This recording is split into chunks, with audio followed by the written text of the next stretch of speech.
સુરતમાં ઝડપાયા બે મોબાઈલ સ્નેચર બંને 114 મોબાઈલ કર્યા હતા સ્નેચિંગ। ઝમીર અને શાહિદ નામના આરોપી ઝડપાયા। આરોપી ઝમીરનો ગુનાહિત ઇતિહાસ પણ છે। સુરતમાં બે મોબાઈલ સ્નેચર ઝડપાયા છે।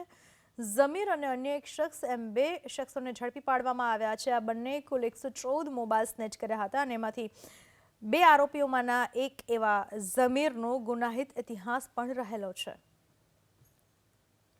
જો તમે મોર્નિંગ વોક કરતા રસ્તામાં જતા હો ને તમારો મોબાઈલ કે કોઈ સોનાની ચેન આંચકી જાય તો ચેતી જજો, કારણ કે એવા સાતીર આરોપીની ધરપકડ અડાજણ પોલીસે કરી છે। સીધા દ્રશ્યો તમે જોઈ શકો છો। અડાજણ પોલીસના જાપ્તામાં ઉપસ્થિત ઝમીર મોહમ્મદ અને શાહિદ શેખ આ બંને સાતીર આરોપીઓ છે।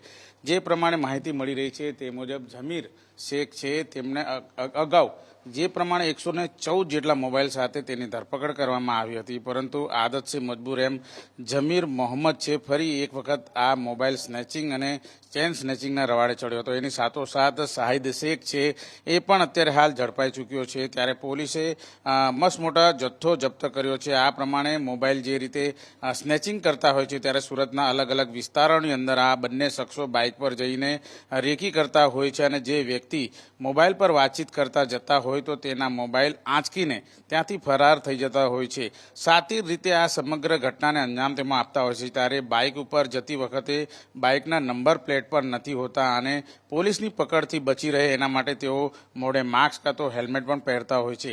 ત્યારે આ આરોપીઓને ઓળખી લો અને કોઈ પણ જે ભોગ બનનાર વ્યક્તિ ભોગ બન્યા હોય તો તાત્કાલિક ધોરણે અડાજણ પોલીસ ખાતે તેમની ફરિયાદ દાખલ કરવા માટે પણ અપીલ કરવામાં આવી છે। આમ સાતીર અપરાધીઓની ધરપકડ છે અત્યારે અડાજણ પોલીસે કરી છે, જેમાં ઝમીર મોહમ્મદ છે તે અગાઉ પણ પોલીસના હાથે ઝડપાઈ ચૂક્યો છે અને ફરી એક વખત તેની ધરપકડ કરવામાં આવી છે। ત્યારે પોલીસે ધરપકડ કરીને વધુ તપાસ હાથ ધરી છે।